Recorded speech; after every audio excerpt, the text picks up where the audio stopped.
What's up, guys? This is episode 3 of my real estate investing journey. My last episode was 2 months ago, which is crazy. I cannot believe it's October 25th.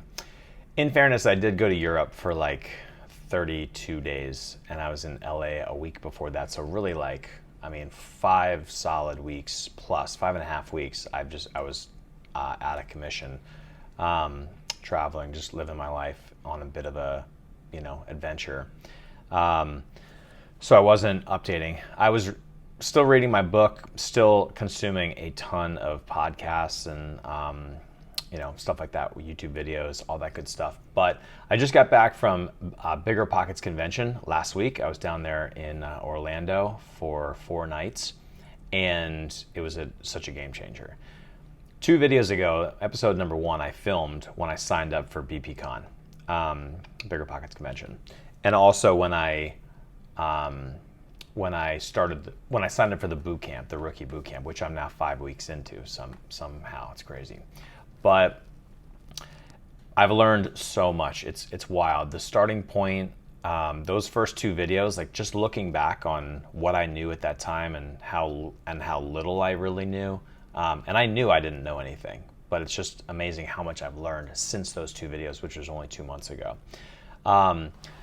So long story short, with some of the bigger takeaways that I had from the convention was networking for sure. The amount of people being in that energy, being in a place that is surrounded by 2,600 other real estate investors who are trying to do the same thing. Everyone's trying to build their portfolios in different ways, different scaling. Some people want to be huge, some people want to be small and mighty, but short-term, mid-term, long-term hold, flipping, BRRRR method, like all of it. Everybody's doing different stuff. There's a ton of people doing short-term and mid-term rentals, which just hasn't been something that interests me. Like, sure, if I could go get a cabin that I could rent out, that would be amazing. But, long story short, buy and hold is my strategy for sure, and it has to be add value.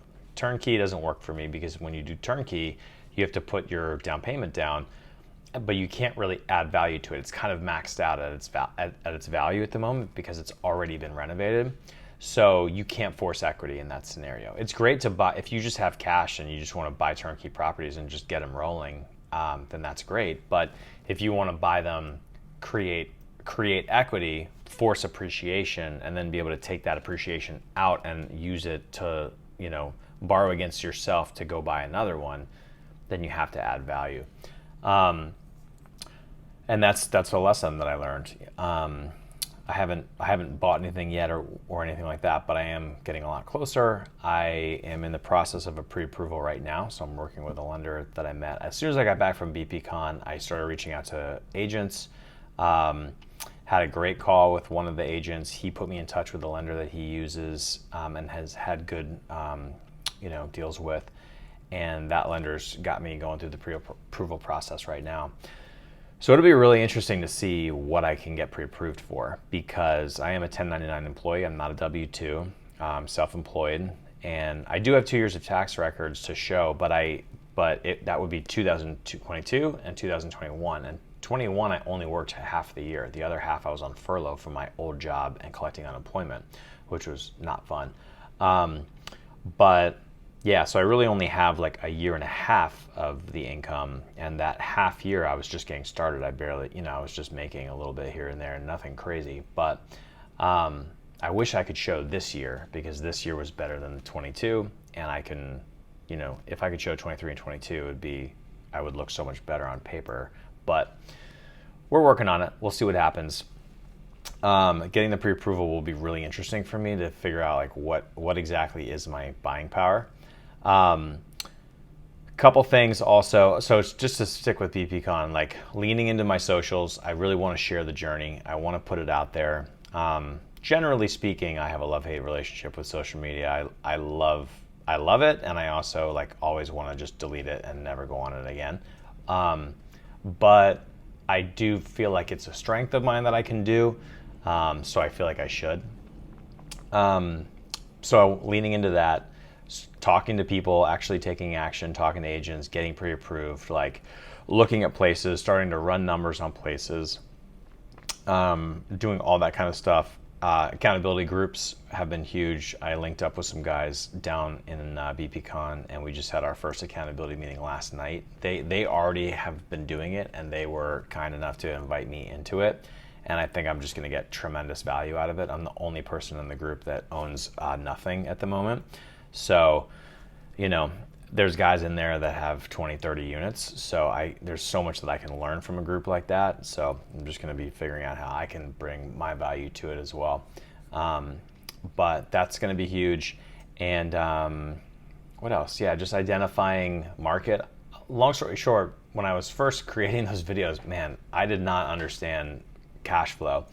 And I understood what it kind of used to be in low interest rate market and environment, but I've learned that now cash flow is hard because interest rates are high. Therefore, your mortgage is going to be a lot higher than it would have been on a low rate. Therefore, there's just not as much of a margin there. So it's a lot harder to cash flow a property, which certainly makes a lot of sense. So you really have to find really good deals where you can just get in at that low price point, and you have enough rental income. So it's got to be in a market where that charges decent rent.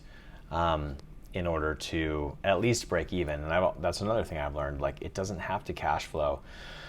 If you can break even on it, but that it's going to be worth more in 5 years, or if you have enough of a buffer where you can carry any kind of costs that come up, it's better to own it than to just not own it, essentially, because chances are with appreciation, if you're in a good market, if you've done your homework, it's going to go up over time.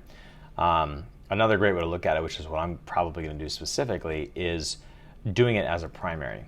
So let's just say I want to get a 4-unit, which is what I want. I want a 4-unit. I'm going to get it as a primary. Fannie just came out with a new 5% down on a 2 to 4 unit multifamily that goes into effect next month. And that's huge. I mean, think about the numbers on that. You can put 5% down if you live there. Then you rent the other 3 units. And if that doesn't cash flow, let's just say that breaks even. Let's say for simple math, let's say it's $1 million building. They need 5% down, so I'm going to put $50,000 down and I move in. Let's say the other 3 units, let's say they just go for $2,000 each, okay? That means I'm bringing in $6,000 worth of rental income. And we'll just have to see what is my mortgage on that. What is a mortgage with 5% down on a $1 million, loan minus $50,000, which is down, at whatever current interest rates are, 7-8%. Is that going to be $8,000? Is that going to be $6,000? I don't know the math off the top of my head. But if it's below $6,000, then once I add all my expenses and everything, then maybe there's a little bit of cash flow in there. If it was $4,000, well, now I have $2,000 worth of cash flow minus expenses and maintenance and all that kind of stuff. If my mortgage is $8,000, well, then I'm going to have to pay $2,000 a month to own that place because I'm $2,000 short of my rental income, subtracted from my mortgage is plus $2,000. So if I can get it to somewhere even, like close, then it's worth it. Because long story short, in a year from now, I can move out, I can rent that unit for $2,000, and now my rental income just went from $6,000 to $8,000. And, hopefully interest rates come down at some point. Then you refinance and you take, you get rid of that 8% loan and you were able to drop to a 5% loan or something. Now your mortgage payment just went down. So now you've rented the 4th unit and your mortgage payment has gone down. So now you're definitely probably going to be cash flowing moving forward. Plus appreciation, plus any work that you add to it and forced appreciation, all that good stuff. So man, 9.5 minutes flies by. It's crazy. But anyway, so that's exactly what I want to do, I think. Because otherwise, if I don't live there, I have to put 20 to 25% down. If it's an investment property, 20 to 25% down. And that's a lot of money. So then you really have to look for cheaper places, and your opportunity for growth is just a lot lower. But I'd be curious what you guys think. I mean, if you disagree with me, please let me know. I'm learning every single day. But yeah, that's kind of the update at the moment. But I'm in that pre-approval process. I'm looking at properties, and if I were to find one tomorrow that the numbers worked, and I could see myself living there for a year, like, I'll submit an offer. I'll do it. So really, any time. My lease is also up at the end of February, so I need to try and time it where, if I'm going to be moving into a long term, if I'm going to be moving into a property that I'm buying, I need to try and time it as close as I can. But yeah, crazy stuff, exciting stuff, just constantly learning, really just trying to develop my network. Your network is your net worth. And in this real estate game especially, I can see how important that is. Met up with a guy that I met down in Florida when I got back. We went and had some drinks, and I just picked his brain about real estate, and he's at 22 properties right now or something. Man, I would love to start a podcast and just be able to interview people and bring them on and just have conversations with them and ask them and kind of dig into it. Not sure how I would fare on that, but it's just it's a lot of work to set that up. But maybe, never know. Anyway, I think that's probably about it for this post. That's the update. And yeah, you never know. I mean, I'm at a point where week over week, big things could be happening and changing. So I'll keep you posted. Yeah. Bye.